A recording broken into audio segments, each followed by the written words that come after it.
Hi, Amanda. Hi, Josh. What are we going to talk about today? I want to talk about bullying. Big topic for a lot of employees in Connecticut and around the country. Feeling uncomfortable at work. It might be because they're being bullied by their boss. It might be by a coworker. It might be by a customer or a vendor of their employer. But regardless of who's doing the bullying, in a lot of circumstances, the advice is the same. What kind of protections does the law provide to them? That's what they want to know. This is a tough one, Josh. There are no state or federal laws that protect employees from bullying in the workplace. But what we do have is, of course, our anti-discrimination laws at both the state and federal level. And that prohibits hostility or abuse on the basis of an employee's protected characteristics or conduct. Well, what does that mean?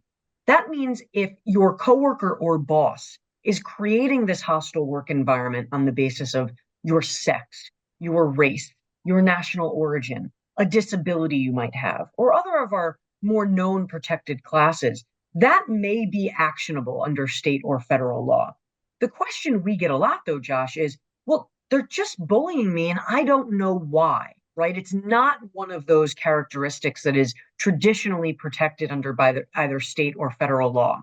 And that gets a little bit more complicated. But there are some laws that will protect Connecticut employees at work, and I thought it would be useful to talk about those. Intentional infliction of emotional distress is one of them. Defamation is another one. Remember the protections that we have under OSHA, that there is a safe workplace that you are able to go to. Think of the NLRA. Maybe you're bargaining for a safe workplace. The NLRA will protect that type of protected conduct. So you can think about these options that you have to protect against bullying. Also, remember if your work environment is causing or exacerbating a health condition that you have, you may have protection under our state and federal laws that protect disabled persons at work. Also, the Family and Medical Leave Act. If your work environment is causing you such distress that you need protected time off from work to address your own serious health condition, you may be able to do that under the FMLA. So there's a couple of things to really consider. What is being said about you? Is what's being said about you on the basis of one of these protected characteristics or conduct? Is what's being said about you knowingly false? And is that being published to a third party? Is it causing you some level of harm? Or is it making your work environment unsafe? These are the things you need to analyze, of course, with the help of an employment lawyer to see if what's going on at work is in fact actionable.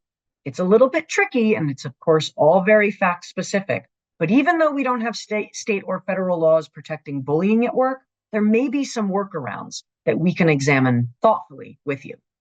Right. So some bullying might violate some of our employment laws and some of it might not. And that's the kind of tricky subject that is the reason employment lawyers exist, I suppose. Thanks for this information, Amanda. Thank you all for watching, and we'll see you next time.